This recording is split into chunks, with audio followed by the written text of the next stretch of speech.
বিসমিল্লাহির রহমানির রহিম। আসসালামু আলাইকুম ওয়া রাহমাতুল্লাহি ওয়া বারাকাতুহু।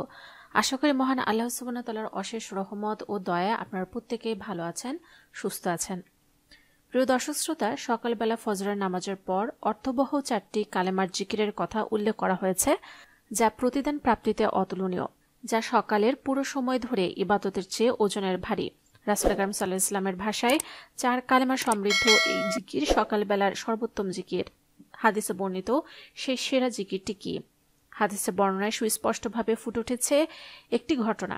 ফজর নামাজের পর লম্বা সময় নামাজের স্থানে বসেছিলেন উম্মুল মুমিনিন হযরত জুয়াইরিয়াহ বিনতে হারিস রাদিয়াল্লাহু আনহু। নবী করিম সাল্লাল্লাহু আলাইহি ওয়াসাল্লাম তার সঙ্গে কথা বললেন এবং সকালবেলার সর্বোত্তম জিকির সম্পর্কে তাকে জানালেন।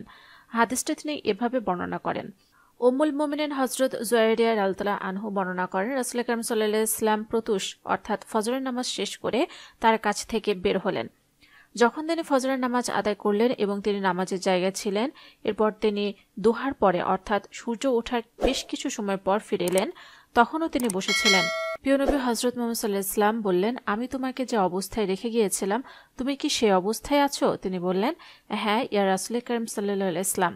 তখন রাসূলুল্লাহ সাল্লাল্লাহু আলাইহি ওয়াসাল্লাম বললেন, আমি তোমার কাছ থেকে যাওয়ার পর 4টি কালেমা 3 বার পড়েছি।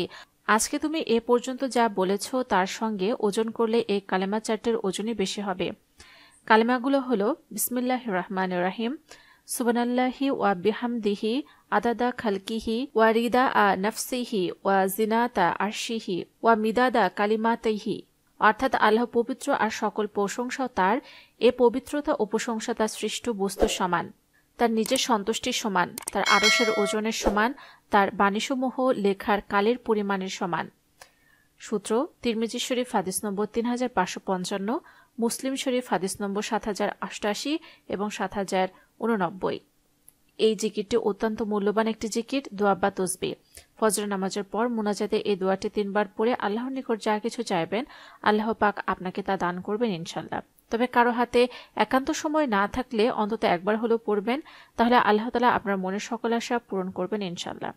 তাই সকল মুসলমানের উচিত ফরজ নামাজের পর হাদিসে উল্লেখিত কালেমা দ্বারা মহান আল্লাহর প্রশংসা করা, আল্লাহর পবিত্রতা ও প্রশংসা বর্ণনায় সবর হওয়া, আর তাতে মিলবে প্রকৃত সফলতা। আল্লাহ তাআলা মুসলিম উম্মাহকে প্রিয় নবী হযরত মুহাম্মদ সাল্লাল্লাহু আলাইহি ওয়াসাল্লামের শেখানো ফজরের নামাজের পর 4 কালেমা সমৃদ্ধ তাসবিহটি বেশি বেশি পড়ার এবং আমল করার তৌফিক দান করুন, আমিন। প্রিয় দর্শক শ্রোতা, যারা ভিডিওটি শেষ পর্যন্ত দেখেছেন তারা অবশ্যই কমেন্টসে আমিন লিখে জানাবেন। প্রিয় দর্শক শ্রোতা, জানার স্বার্থে দাওয়াতি কাজের স্বার্থে অবশ্যই ভিডিওটিকে শেয়ার করে দিন। যারা এখন আমাদের চ্যানেলটিকে সাবস্ক্রাইব করেননি অবশ্যই আমাদের চ্যানেলটিকে সাবস্ক্রাইব করুন।